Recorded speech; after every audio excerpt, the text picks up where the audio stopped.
you ask me what I came into this role to do, I, an artist, will answer you. I am here to live out loud, by Emily Zola. If I'm not in class, doing homework, on the computer, or with friends, I'm making art. I really like mixed media paintings. Mixed media means mixing your materials into one piece of art. I like to use acrylics, watercolors, and collage papers. I paint on canvas, watercolor paper, or in an art room. I like to be free when I'm painting.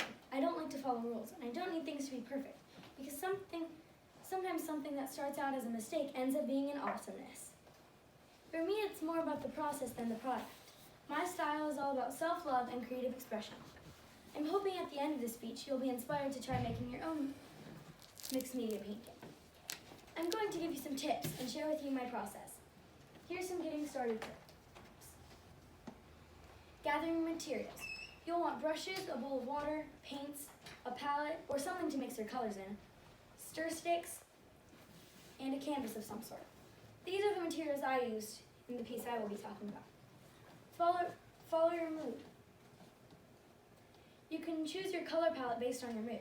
For example, I might use dull or deep colors and a small brush if I'm sad.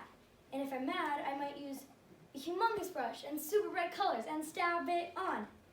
But if you're happy, like I was when I made the piece I'm showing you, you can choose whatever you want. In my sample painting, I chose pastels and a big brush. Just start painting. You don't have to have an idea of what you want to make when you come to your craft table. That's my favorite part about mixed media painting. You can start by putting blobs of paint on a page and it'll turn into a beautiful piece of art. Be creative with your materials. You don't have to use brushes. You can use sponges, chopsticks, your fingers, cardboard, gift cards, strings, hot glue, fabric. You'll see in the project I'm showing you, I use markers as well. Those are just some of the things I like to use. There's really no wrong way to do art. It's okay if you get messy. That's part of the fun of art. This photo shows the very beginning stages of a mixed media piece. I started by choosing my palette. I was in the mood for pastels, so I used my white paint and to mix them with my brighter colors to make a pastel palette. As you can see, I used an old egg carton to mix my paints in. I also wanted happy brush strokes with a big brush. I started by putting some paint on the canvas wherever I felt like it needed it. Pro tip, if you just use one brush for the whole project, you won't have to clean so many.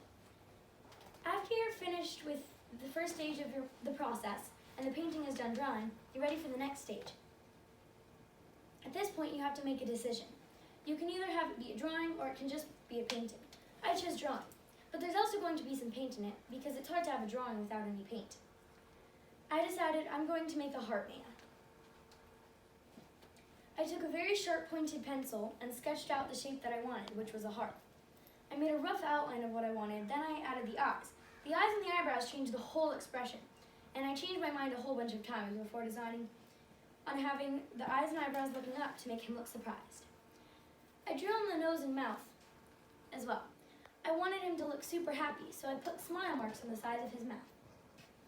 I sketched in the arms and legs too. Next, I went over the sketch with a black marker, and then took a brush to go over the black with some white paint. This is what it should look like after you've covered the black with your first layer of white paint. The next step for me was to put a second coat of white paint over the sketch. And then I retraced the sketch with a black marker and colored the pupils in black. Then I was struck by inspiration and decided to add some blush with the light pink metallic paint marker.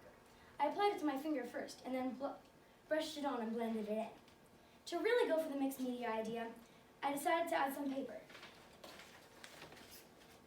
I chose some light blue and dark blue paper and cut out some random shapes.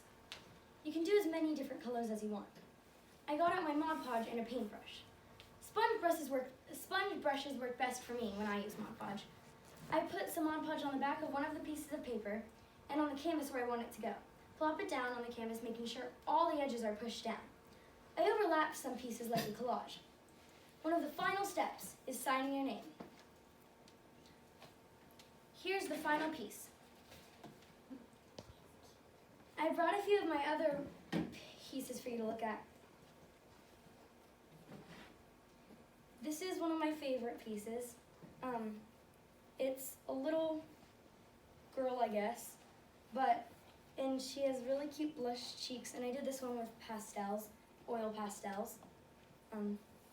This one's one of my favorites, and as you can see, I signed my name, not very cleanly, but I signed it. This one is one that I made not too long ago with masking tape. I just taped off all the area that I didn't want to get paint, and then I did a rainbow, but there was too much space to just do rainbow with how much of the color I wanted to show, so I did it a little bit. I did it twice. This one is one that my bird inspired me to do.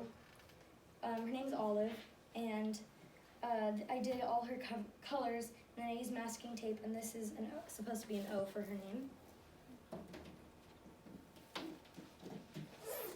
And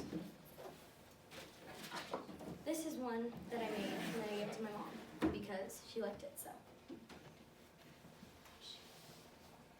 Every child is an artist. The problem is how to remain an artist once he grows up, by Pablo Picasso. Thank you.